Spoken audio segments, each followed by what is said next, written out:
پڑھنا علم ضرور بندے نو تے کیتا فرض الہی کردہ علم دور زنگے نو تے ہوندی دور سیائی،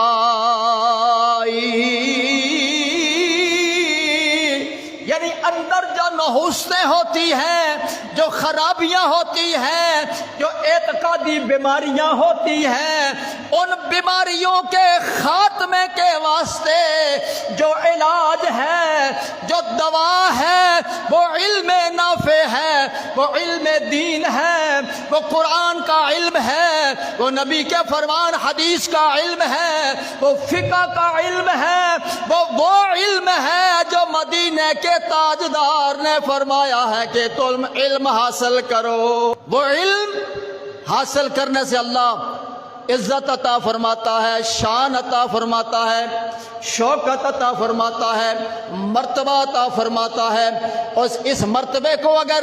اس شان اور اس نسبت کی عظمت کو اگر اللہ تم قرآن و حدیث کی روشنی میں سمجھیں، دیکھیں، پڑھیں، سنیں، وقت کم ہے، اس کا رتبہ شان بلند ہے، اس کا مرتبہ اعلیٰ ہے۔ میرے پاک نبی کے صحابی حضرت عبداللہ بن عمرو رضی اللہ تعالیٰ عنہ فرماتے ہیں ان رسول اللہ صلی اللہ علیہ وسلم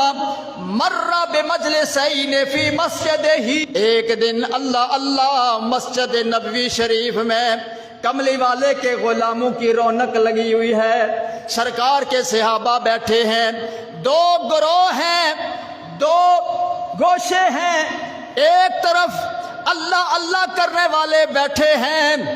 اللہ تسبیح پڑھنے والے بیٹھے ہیں، دعائیں کرنے والے بیٹھے ہیں،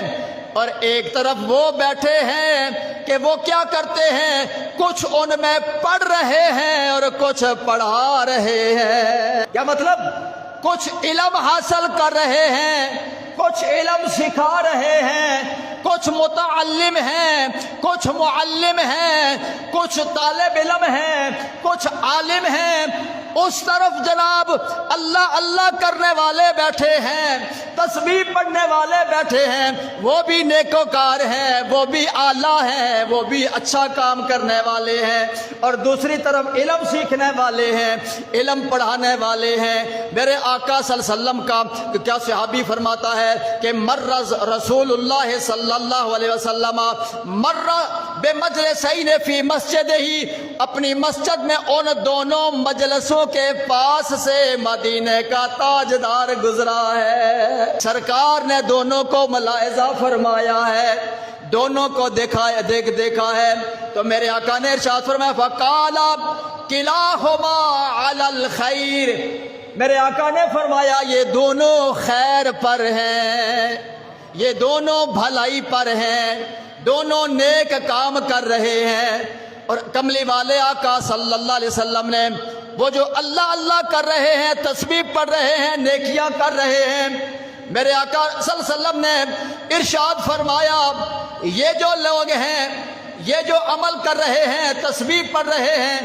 فَإِنْ شَاءَ آتَاهُمْ وَإِنْ شَاءَ مَنَعَهُمْ، یہ وہ لوگ ہیں اللہ چاہے تو ان کے عملوں کو قبول فرمائے، اجر عطا فرمائے، چاہے تو روک دے، محروم رکھے، نہ عطا کرے۔ ان کے بارے میں یہ فرمایا۔ پھر سرکار نے وہ جو پڑھ رہے ہیں، پڑھا رہے ہیں، علم سیکھ رہے ہیں، علم سکھا رہے ہیں، میرے آقا ان کی طرف متوجہ ہوئے تو کیا فرمایا، وَأَمَّا هَؤُلَاءِ، ہاں یہ جو لوگ ہیں، کون سے لوگ یا رسول اللہ؟ فرمایا فَيَتَعَلَّمُونَ الْفِقْهَ أَوِ الْعِلْمَ، یہ جو فقہ علم حاصل کر رہے ہیں، یہ جو سیکھ رہے ہیں، یہ جو پڑھ رہے ہیں، وَيُعَلِّمُونَ الْجَاهِلَ، اور وہ جو جن کے پاس علم نہیں ہے انہیں سکھا رہے ہیں، انہیں پڑھا رہے ہیں، یعنی ایک سیکھنے والے ہیں دوسرے سکھانے والے ہیں، ایک طالب علم ہے ایک عالم ہے، علماء ہے۔ میرے آقا نے ان کی طرف دیکھ کر فرمایا فَهُمْ أَفْضَلُ، یہ ان سے افضل ہے، یہ ان سے بہتر ہے، افضل۔ اور بس بات ختم نہیں کی، میرے آقا نے ارشاد فرمایا انما بعثت معلما، دنیا والوں سن لو میں محمد مصطفیٰ کریم بھی معلم استاد بن کر آیا ہوں۔ انما بعثت معلما، اللہ نے مجھے معلم بنا کر بھیجا ہے، سکھانے والا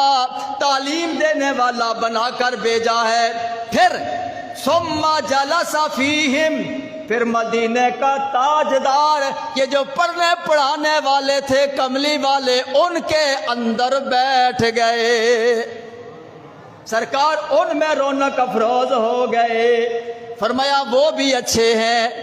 وہ بھی نیک ہیں جو ذکر کر رہے ہیں، مگر اپنے لیے کر رہے ہیں، اپنی ذات کے لیے کر رہے ہیں، اپنی آخرت اچھی کرنے کے لیے کر رہے ہیں، مگر ادھر جو سلسلہ کیلو کال کا ہے یہ وہ سلسلہ ہے اللہ اللہ، ایک اپنے سینے کو روشن کرتا ہے، طالب علم بن کے بیٹھتا ہے، پھر عالم بن کے اس روشنی کو آگے پھیلاتا ہے، پھر وہ آگے پھیلاتا ہے۔ یہ سلسلہ قیامت تک جاری رہے گا۔ اس طرح مدینے کے تاجدار کا علم کا جو خزانہ ہے قیامت تک علماء کے ذریعے بٹتا رہے گا، تقسیم ہوتا رہے گا۔